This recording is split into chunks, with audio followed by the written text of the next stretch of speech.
All right, welcome back. Coming up on the halftime report, is the Apple hype out of control? A top analyst explains why his price target is only $500.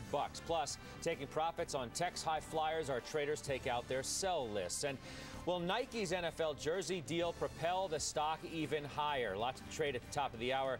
Now back to the stock exchange and my man Carl. All right, see you in a few minutes, Scott. I want to get to Julia Boorstin this morning, who just got off an investor call about Facebook's valuation, hosted by two private company experts. Julia, what can you tell us? Well, Carl, the big question is Facebook really worth $100 billion?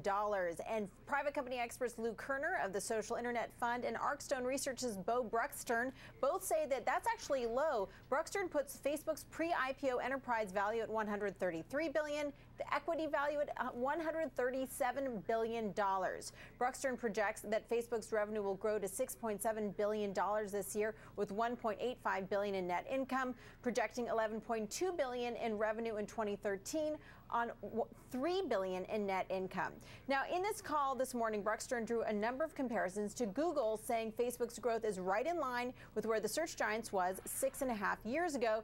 Also saying that Facebook's trailing revenue and net income multiple at the IPO will be very close to where Google's were. Now, two key things here for Facebook's growth: its reach generator, which guarantees that fans of brands will see their ads, and also making money on Facebook's mobile users. Now, questions on the call, which are ongoing right now, are a bit more skeptical, asking some questions about the risk factors, which include regulation, particularly of privacy issues, plus the fact that Facebook has to keep innovating to keep users engaged. Carl, back over to you. Interesting. Well, if that IPO comes in early May, things are going to start to heat up rather quickly, Julia. Thanks so much.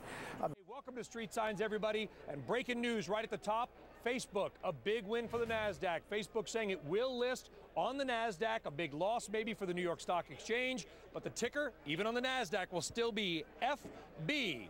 Where could they have gotten that? Announced moments ago, we were the first to have it, that Facebook is listing on the NASDAQ. A big coup for what is largely an electronic exchange. Big coup for Bob Greifeld. Big loss for the New York Stock Exchange. We'll hope to get some color from Bob Sonny in a little bit. But if you know anything about the company, and if you read Mark Zuckerberg's letter to investors, to potential shareholders in the S1, this probably doesn't come as a surprise to you. Of course, a lot of companies really look forward to that moment at the New York Stock Exchange where they're standing up on the balcony and ringing the opening bell, feeling sort of a culmination of the entire IPO process. And that really hasn't been what founder and CEO Mark Zuckerberg has been about. He says this is not a company. This is a social utility. It's no surprise that the company would choose to be among the ranks of some of the more storied tech companies and to save some money in the act as far as trading goes, as far as choosing the NASDAQ goes. Now, this has been an ongoing pitch for several years, of course, with the Facebook IPO in the pipeline, both exchanges doing whatever they could, pulling out all stops to woo Facebook. But we do have news now that they will go to the NASDAQ.